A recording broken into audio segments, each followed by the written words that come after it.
कुछ बनना चाहती हूँ, पर घर की मर्यादाओं ने मुझे बांध रखा है। पर मुझे कुछ करके दिखाना है। कौन कहता है आसमान में सुराग नहीं हो सकता? एक पत्थर तो तबीयत से उछालो यारो। इस कहावत को चढ़ी ताड़ कर दिखाया है धारावाहिक किसके रोके रुका है सवेरा। यह धारावाहिक दमदार कहानी व समाज को एक नई रोशनी दिखाती और कलाकारों की उम्दा अभिनय के दम पर अपने 50 एपिसोड पूरे कर लिए हैं। धारावाहिक के 50 एपिसोड पूरे होने की खुशी में सभी कलाकारों यूनिट के सदस्यों ने सेट पर केक काटकर जश्न मनाया। धारावाहिक के निर्देशक प्रमोद शास्त्री, निर्माता पवन कुमार मिश्रा और प्रमोद कुमार पांडे हैं। धारावाहिक के सह निर्माता वेदर्स फिल्म्स पूनम सिंह और डायमंड ड्रॉप प्रोडक्शन है। धारावाहिक में भाग लेने वाले कलाकारों में मुख्य अभिनय निभाया है आदित्य वर्मा, कनक यादव, राजा गुरु, अलका चौटालिया, बलेश्वर सिंह, राकेश दुबे, नीतू पांडे, चंदन कश्यप, सपना मलिक, राजीव सक्सेना और गोविंद पाठक हैं। आपको बता दें कि यह धारावाहिक हर सोमवार से शुक्रवार तक रात 9 बजे दूरदर्शन किसान पर प्रसारित हो रहा है। उस समय आपका शो 50वां एपिसोड पूरा कर चुका है, क्या कहना चाहेंगे? ये 50 सीरियल इसके टेलीकास्ट हो चुके हैं और ये किसान चैनल के ऊपर सबसे ज़्यादा लोकप्रिय कार्यक्रम चल रहा है इस समय। इसकी टीआरपी सबसे ज़्यादा है। साथ ही साथ ये महिला सशक्तिकरण के ऊपर है। इसमें हमारे समाज में जो महिलाओं का दुय्यम स्थान है, महिलाओं के साथ जो उत्पीड़न है उसको कम करने में मदद मिलेगी और हम सभी लोगों को इससे प्रेरणा मिलेगी। इस सीरियल के जो निर्माता हैं श्री पवन मिश्रा जी, श्री प्रमोद पांडे जी, इसके प्रोड्यूसर अभिनव जी हैं, Diamond Drop Production, Weather Film, इनको भी मैं साधुवाद देता हूं और इनको ये मानता हूं कि ये बधाई के पात्र हैं कि इन्होंने इतना बढ़िया प्रोडक्ट बना करके तैयार किया।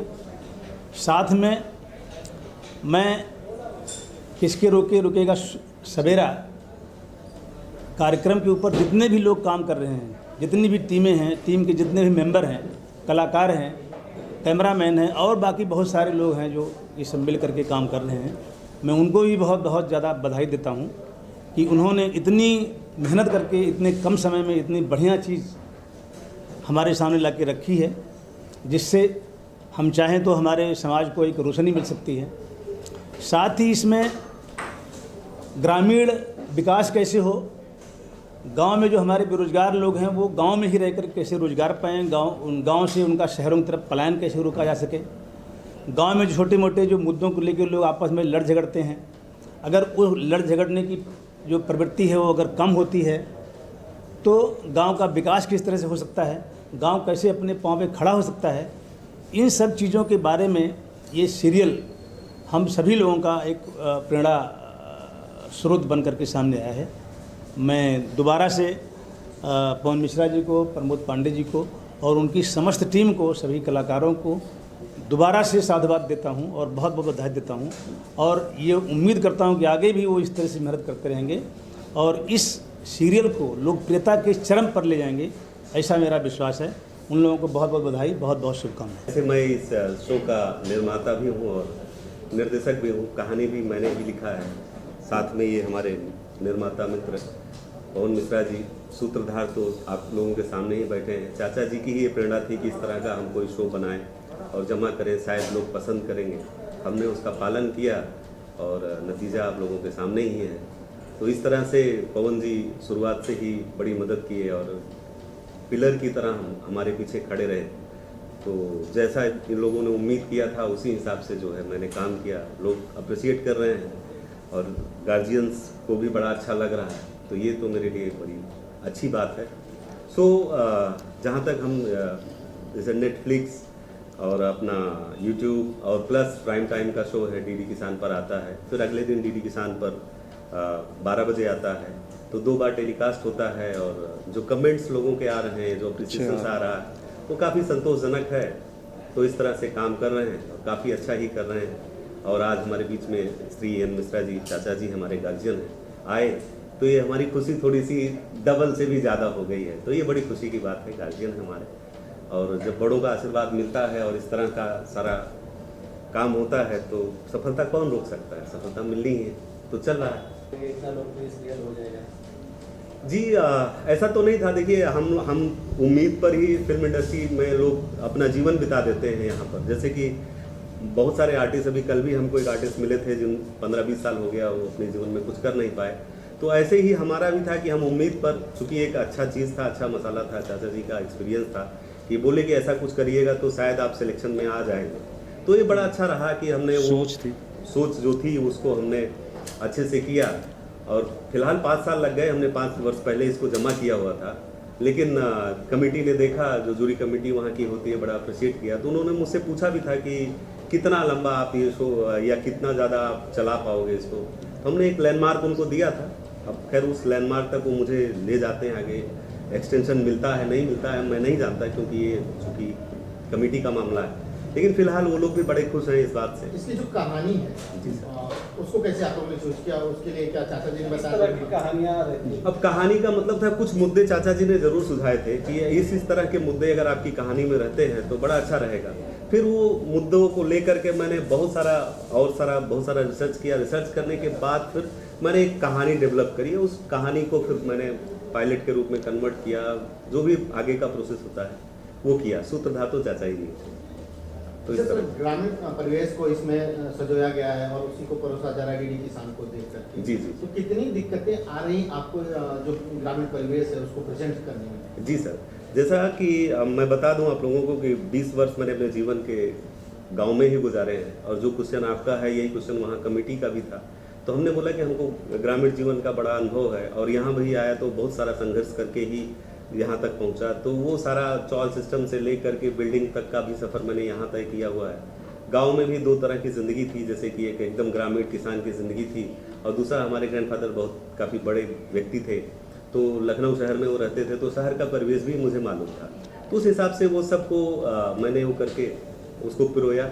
और अनुभव इतना है कि हम जानते हैं, आज भी गांव से जुड़ा हुआ हूँ, हर 2 से 3 महीने गांव जाता हूँ, किसान का बेटा हूँ, तो सारी चीज़ें जानता था। इसमें मुख्य मुद्दे ये थे कि जैसे कि बहुत सारे मुद्दे थे, उसमें 1-2-3 बड़े प्रमुख मुद्दे थे। जैसे कि हमारे उत्तर प्रदेश और बिहार के लोग होते हैं, लड़के होते हैं, वो बहुत बड़े टैलेंटेड नहीं होते, या जैसे कि कॉलेज में पढ़ रहे हैं, पढ़ाई पे कम ध्यान देते हैं, बाकी अदर चीज़ों पे ज़्यादा ध्यान देते हैं। तो एक समय रहते हैं उनके माता पिता सोचते हैं कि जल्दी से इसकी शादी करा दें, नहीं तो शादी का भी इशू हो जाएगा। और वो सोचते हैं कि हम बहुत अंबानी और इतने बड़े आदमी बन जाएंगे, ऐसे ही जैसे कि बड़ा ईजी है शहरों में जाकर के। उसी तरह का एक कैरेक्टर हमारे यहाँ इस शो में भी था, हमने डिज़ाइन किया है कि वो बहुत इतना टैलेंट नहीं था, जैसे कि उसमें इतना टैलेंट था कि भाई मुंबई शहर में आकर के लोग क्या कर सकते हैं, ऑटो चला सकते हैं या सब्जी बेच सकते हैं, बड़े सपने पूरे नहीं हो सकते। जबकि बहुत सारे ऐसे टैलेंट हैं जो गांव में बेवजह ही या किसी भी कारण से दब जाते हैं, वो बाहर निखर के नहीं आ पाते। तो उसमें एक कैरेक्टर हमने एक महिला का रखा है, जैसे चाचा जी ने बताया कि वो महिला सशक्तिकरण पर है, तो वो मुद्दा इन्हीं का दिया हुआ था कि एक महिला, एक लड़की जो पढ़ लिख करके कुछ बहुत बड़ा बन सकती थी, लेकिन वो उसकी शादी बचपन में करा दी गई, तो घर में एकदम उसको दब्बू बना के रख दिया गया। उसका जेठ शहर से आता है, वो देखता है कि ये बच्ची जो है घर में, ये अगर इसकी बेड़ियाँ खोल दी जाए, जो दुनिया भर के समाज की बेड़ी, उसकी सास उसको घूंघट में रखती है, बाहर नहीं निकलने देती है, बहुत सारी है। बोले उसने सोचा कि अगर इसकी बेड़ियाँ खोल दी जाए और आधुनिकता में इसको हवा में सांस लेने दी जाए तो अभी भी ये कुछ कर सकती है। और उसकी मेहनत का नतीजा भी ये था कि वो एक बहुत बड़ी अफसर बन करके गवर्नमेंट डेवलपमेंट में लग गई। इसी तरह के बड़े सारे मुद्दे हैं, किसानों से जुड़े मुद्दे हैं। भारत सरकार की जितनी स्कीमें हैं जो किसानों के डेवलपमेंट के लिए हो सकती हैं, या शहर में छोटी छोटी चीज़ों के लिए, मध्यम वर्गीय उद्योग के लिए, अदर चीज़ों के लिए, वो सारी योजनाओं को भी हमने अपने सीरियल में रखा है कि हर एपिसोड में एक बहुत बड़े किसी छोटे आदमी के बड़े नॉलेज की चीज़ जो है वो शो के अंदर दिखाई जाती है। तो हर ये शो शायद इसलिए लोकप्रियता हो गया कि आपके बहुत ही मार्मिक पहलुओं को भी टच करता है, और साथ में आपको कुछ न कुछ ज्ञान की बातें भी देखे जाता है। बहुत अच्छा लगा। 50 एपिसोड मेरा टेलीकास्ट हो गया, किसके रोके रुका है सवेरा। हमारी शुभकामनाएं सब पूरी टीम को। किस तरह का सहयोग रहा इस 50 एपिसोड तक आने में? साथ में ही हम प्रमोद भाई और चाचा जी बैठे ही हैं। सबसे ज़्यादा सहयोग और ब्लेसिंग तो चाचा जी का ही रहता है, श्री एन मिश्रा जी। तो स्टार्टिंग से ही सारा सब कुछ तो इन्हीं का ब्लेसिंग मिला हुआ है। कॉन्सेप्ट भी सोच के बताए कि ऐसा ये मुद्दे पे आप करो तो चीज़ें होंगी, और इन्हीं के ब्लेसिंग से अभी तक 50 एपिसोड पहुँचे हैं हम लोग।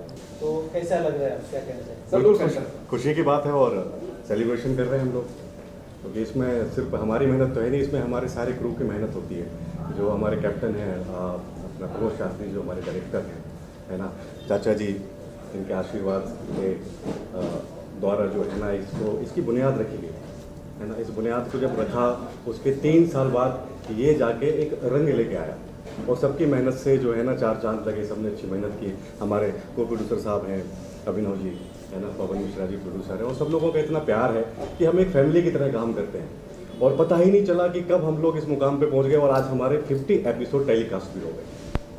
और देखा जाता है बाकी सब सीरियल में थोड़ा बहुत वल्गैरिटी रहता रहती है, लेकिन डीडी पे आप चलाते हैं, साफ सुथरी सीरियल है, तो ऐसे सीरियल्स को 50 एपिसोड तक लेके जाने के पीछे कितना मेहनत करनी पड़ती है, कितना अच्छा ही दिखाना पड़ता है? देखिए, मेरा मानना है कि वल्गैरिटी जो है ना, ये वो लोग करते हैं जो क्रिएटिव नहीं होते, जिन्हें काम करना नहीं आता, है ना। स्टैनिस्लावस्की ने भी कहा है कि जब कुछ काम करना नहीं आता तो लोग गंद मचाना शुरू कर देते हैं। बट हमारा जो सीरियल है ये पूरा का पूरा शिक्षाप्रद सीरियल है। हर सीरियल में एक बहुत प्यारा मैसेज है, और सबसे अच्छी बात यह है कि आज अगर हम गांव को डेवलप कर दें तो पूरी कंट्री डेवलप हो जाएगी। और गांव डेवलप क्यों नहीं होता? क्योंकि गांव में रोजगार के साधन नहीं है, तो लोग वहां से जो है ना वो शहर की तरफ पलायन करते हैं। अब वो ये भूल जाते हैं कि शहर में तो हम जा रहे हैं और हमारे जो सपने हैं उनको पूरा करना है, लेकिन उन्हें ये नहीं पता कि हर सफलता अपनी कीमत मांगती है, और वो कीमत सबसे पहली तो ये होती है आपकी शिक्षा और आपकी योग्यता। अगर आप योग्य नहीं हो और आप बड़े शहर में आके आएंगे तो आप फंस जाएंगे, आप कुछ नहीं कर पाएंगे। तो एक स्ट्रॉन्ग मैसेज है हमारे सीरियल में कि कैसे भी करके लोग जो है ना गांव में ही रोजगार, बहुत सारे उपाय हैं, बहुत सारी चीज़ें हैं जो गांव में की जा सकती है, वो इस सीरियल के माध्यम से हम बताते हैं कि गांव में लोग रहें, शहर की तरफ पलायन ना करें। और जिस दिन ऐसा हो गया उस दिन ये पूरा देश डेवलप हो जाएगा। अपने कैरेक्टर के बारे में बताइए, जी इसमें आप क्या कर रहे हैं? हाँ, मेरा इसमें एक सूरज नाम का एक कैरेक्टर है जो जिसके बहुत सारे सपने हैं कि मुझे शहर जाना है और बड़ा आदमी बनना है, लेकिन इस कैरेक्टर को ये नहीं पता कि शिक्षा और योग्यता की महत्वता क्या है, और वो शिक्षा और अपनी योग्यता पर ध्यान नहीं देता और शहर पहुंच जाता है, शहर जाके फंस जाता है, वहाँ ऐसे माहौल में फंस जाता है कि घर पे भी नहीं बता सकता कि मैं किन परिस्थितियों में जी रहा हूँ, तो अपनी चीज़ों को छुपाता है और कैसे भी करके फिर, जबकि आप कितना भी झूठ बोलो पर घर वालों को एक इंट्यूशन मिल जाता है कहीं ना कहीं मेरा बेटा, मेरा भाई है ना, मेरा पति परेशान है, और वो लोग एक प्रेशर देके इमोशनली उसको बुला लेते हैं। तो ये कैरेक्टर एक मैसेज थ्रो करता है कि आप गांव से शहर की तरफ पलायन ना करें। बड़े सपने देखना अच्छी बात है, सब लोग देखें, लेकिन उन सपनों को पहले आप ये देखें क्या वो सपने आपके गांव में, आपके आसपास पूरे किए जा सकते हैं। और मैं दावा करता हूं कि बहुत सारे सपने ऐसे हैं जो गांव में रहकर पूरे किए जा सकते हैं। तो अगर हमारे कैरेक्टर से लोग थोड़े से प्रोत्साहित होकर अगर कुछ लोग जो है ना अपना पलायन को रोक देंगे, शहर की तरफ आना रोक देंगे, तो मैं समझूंगा कि मेरा कैरेक्टर जो है सार्थक हो गया। और मेरे कैरेक्टर को जीवंत बनाने में सबसे बड़ा हाथ हमारे डायरेक्टर का ही जाता है, प्रमोद शास्त्री जी का। हम तो बस कठपुतली एनैक्टमेंट करते हैं, जो वो आदेश देते हैं वो करते हैं, और उनके आशीर्वाद से लोग इस कैरेक्टर को बड़ा पसंद भी कर रहे हैं। 50 एपिसोड पूरा हो गया। सबसे पहले तो बहुत बहुत बधाई यूनिवर्सल एंटरटेनमेंट को, अभी तक किसी ने नाम नहीं लिया, जो प्रोड्यूसर है इस कंपनी के, इसके सीरियल के, और Diamond Drop Production and Weather Film जो को प्रोड्यूस कर रहे हैं सीरियल को, और बहुत बहुत बधाई पूरी टीम को। मैंने जब पहली बार एक इनका सर का एपिसोड देखा था तो उसमें एक आवाज़ थी पीछे से कि मेरा गांव बूढ़ा हो रहा है, बड़ा अच्छा सा मार्मिक था। फिर जैसे जैसे कड़ियाँ में देखता गया तो जो डायरेक्टर हैं मिस्टर प्रमोद शास्त्री जी, उन्होंने जो मेरा गांव बूढ़ा हो रहा है, अभी तक आते आते सभी समझ गए होंगे जिन लोगों ने सीरियल देखा होगा कि गांव जवान हो रहा है। वो गांव जवान हो रहा है, उसमें बड़ी छोटी छोटी बहुत मार्मिक इशू हैं, बहुत ही शिक्षा जैसे सशक्तिकरण, चाचा जी ने कहा महिला सशक्तिकरण, वो बहुत बड़ा एक पहलू है। रोज़गार की बहुत बड़ी समस्या है जिनको एक दर पे दर, लेयर पे लेयर उनको ओपन किया हुआ है, और ऐसे ही चलता रहे। और हम लोग सब चाहते हैं Diamond of Production and Weather Films and Universal Entertainment कि आपकी टीम अभी 130 है, बाद में 180 तक काम करे और एक्सटेंशन मिले। Thank you so much to you. जी सबसे पहले तो बहुत बहुत बधाई हमारी पूरी यूनिट को, पूरी टीम को। हम 50 एपिसोड कंप्लीट कर लिए जो टेलीकास्ट हो चुका है। आपके कैरेक्टर के बारे में बता दीजिए, किस तरह का कैरेक्टर प्ले करते हैं और कितना सहयोग मिलता है पूरी टीम का? मेरा कैरेक्टर है धीरज का, जो शहर में पढ़ा लिखा है और अपने गांव में आता है और गांव की हालत देखता है। इसके बाद गांव के लोग जो शहर जा रहे हैं उनको रोकने की कोशिश करता है कि वो गांव में रहे। गांव में बहुत सारे साधन हैं, यहाँ पे बहुत सारे काम हैं करने के लिए, शहर जाने की ज़रूरत नहीं है। वहाँ लोग जाते हैं, कितनी प्रॉब्लम, कितनी समस्याएं होती हैं। यहाँ अपने गांव में रह के यहाँ काम करो। के मॉडर्न ज़माने में जो भी सीरियल आते हैं, शहर दिखाते हैं, हाई प्रोफाइल सिटी दिखाते हैं, लेकिन आप एक छोटे से गांव की स्टोरी दिखा के 50 एपिसोड पूरा करें, कितना आसान था या मुश्किल था? सबसे पहले आप सभी को मेरा प्यार भरा नमस्कार और अपनी पूरी टीम को मैं बधाई देना चाहती हूँ कि हमारे 50 एपिसोड सक्सेसफुली कंप्लीट हुए हैं, वो भी नंबर 1 TRP के साथ। जैसे कि आपने जो क्वेश्चन पूछा है, स्टार्टिंग में यहाँ से करूँगी। हमारा सीरियल टिपिकल एक गांव को लेके चला है कि वहाँ की जो फीलिंग्स हैं, वहाँ के जो रहन सहन है, वहाँ का रंग ढंग है, कल्चर है और जो वैल्यूज़ हैं। एक्चुअली मैं जो किरदार प्ले कर रही हूँ, मैंने पूरा वैल्यूज़ दिखाया है। मैं स्टार्टिंग में रही हूँ, तो जैसे आपने पूछा कि आजकल जो ट्रेडिशनल जो चल रहा है कि हम हाई फाई सोसाइटी दिखाते हैं, घर दिखाते हैं और मेट्रोपॉलिटन सिटीज़ के लिए हम सीरियल्स बनाते हैं, बट हमारे 60% ज़्यादा लोग गांव में रहते हैं और वो जब अपने आप को उसमें देखना चाहते हैं, तो इसीलिए उन लोगों ने हमें नंबर 1 बनाया है। और मुझे बहुत ज़्यादा मुश्किल नहीं हुई क्योंकि मैं भी गांव से जुड़ी हुई हूँ। ऐसा नहीं है, मैं ये नहीं कहूँगी कि मैं दिल्ली NCR रीजन में रही हूँ तो मैं गांव नहीं जानती हूँ। मैं गांव जानती हूँ और जाती भी हूँ। और जो मैंने किरदार निभाया है एज मैं आर्टिस्ट कनक यादव हूँ, पर मेरा किरदार इसमें आशा का है। जैसे आपको नाम से भी लग रहा होगा, आशा, एक होप। तो इसमें क्या होता है कि एक ऐसी लड़की जिसकी बहुत जल्दी शादी करा दी जाती है एक गाँव में, जहाँ टिपिकल वैल्यूज़ हैं, मर्यादाएं हैं, रूल्स एंड रेगुलेशंस हैं, उनको निभाते हुए वो कैसे पढ़ेगी, कैसे कुछ बन पाती है और अपनी सीमाओं में रहकर। ऐसा नहीं कि अगर वो शहर जा रही है तो सीमाओं को लांघ जाए। उसमें मदद कौन करता है उसकी? उसमें जो मेरे जेठ जी का किरदार प्ले कर रहे हैं, अपने धीरज जी इसमें नाम है उनका, आदित्य वर्मा जी, और जो मेरे पति का रोल प्ले कर रहे हैं सूरज, जिनका नाम है राजा गुरु जी, वो मेरे पति हैं। वो ऐसे पति हैं कि अनचाही शादी जिसकी होती, तो एक वो भी उसके साथ बर्डन है कि उसकी अनचाही शादी हो गई है, उसको भी निभाना है, सास के ताने भी सुनने हैं, मर्यादा भी रखनी है। उसके बाद पढ़ लिख कर अपने दायरे में रहकर, जैसे सर जानते हैं ऑफिसर हैं, उसमें वो ऑफिसर बन के आती है और उसका जो लुक आता है तो वो सब आपको इसमें देखने को मिलेगा। जैसे सर, मैं जानती हूँ सर के बारे में, एन मिश्रा जी, स्टार्टिंग में जब हमारा पायलट बन रहा था तो मुझे सर के बारे में बताया गया था और सर का जो एक इसमें योगदान था कि नहीं, ऐसा सीरियल बनना चाहिए जो गांव से कनेक्टेड हो और उसमें जो उनकी खुशियाँ हैं, उनके कल्चर्स हैं, उनके तीज त्यौहार हैं, वो आपको दिखाने। छोटी छोटी इस सीरियल में छोटी छोटी बातें दिखाई गई हैं कि एक एग्जांपल दूंगी, जैसे पैरों में महावर लगाते हैं, रंग लगाते हैं, वो आज लोग भूल चुके हैं, पर हमने इसमें भी दिखाया है कि उसका महत्व है, रंगोली का महत्व है, हर चीज़ का महत्व है। तो बहुत ही गाइड किया है हम लोगों को इसमें। और आज भी जो हम कर रहे हैं एक ऑफिसर बन के, जो हमारा एक स्टेटस होता है, जो हमें फॉलो करना होता है, रूल्स एंड रेगुलेशन, जिस क्राइटेरिया के अंदर हमें निभाना होता है, वो भी बिल्कुल सर की गाइडेंस मिलती है। और हम तो कहते हैं लकी हैं कि सर के साथ साथ आज हम 50 एपिसोड कंप्लीट कर चुके हैं और आगे भी कंप्लीट करते रहें ऐसी खुशियों के साथ। सीरियल के माध्यम से गांव की महिलाओं को, लड़कियों को, हाँ, तो आने वाले दिन में तो जैसा कि मैं जो किरदार निभा रही हूँ बहुत ही ज़्यादा प्रेरणा स्रोत है। इसमें क्या है कि एक लड़की, जब हम गांव में आज भी आप देखेंगे कि वो अपनी बातों को कह नहीं पाती है, रख नहीं पाती है, वो किस तरह कहेगी? कोई तो उसका सपोर्ट होगा जिसकी वो सपोर्ट ले सकती है। घर में सारे आपके खिलाफ नहीं जा सकते। अगर कुछ लोग आपसे प्यार करते हैं और कुछ डांटते हैं, तो उनको बैलेंस करके जो आपको कुछ बढ़ाना चाहते हैं, सिखाना चाहते हैं, एक कल्चर में रह के, उसको देखते हुए आप अपनी बात कहिए, प्यार से कहिए और आगे पढ़िए लिखिए। क्योंकि इसमें मेरा जो सीधा सा मुद्दा मेरे किरदार का है कि आज की सभी औरतों को, लड़के से बच्चे, सबको पढ़ना चाहिए, सबको एजुकेशन लेना चाहिए, क्योंकि सब आपका साथ छोड़ सकते हैं पर आपकी शिक्षा आपका साथ कभी नहीं छोड़ेगी। आप बाहर जाएंगे, चाहे आप अब्रॉड जाएं या फिर आप शहर में जाएं या आप गांव में भी कुछ करना चाहते हैं, क्योंकि आज जो बाहर के लोग भी गांव में करना चाहते हैं और गांव में बहुत सारी फैक्ट्रीज से लेकर कृषि कल्चर से लेकर, मैं भी ऑफिसर लेवल से हूँ तो मुझे पता है सारी चीज़ें, सब कुछ वहाँ पे भी हो सकता है। उसके लिए ज़रूरत होती है हमें अच्छी शिक्षा की। एक गुड एजुकेशन ही आपको आगे बढ़ा सकता है।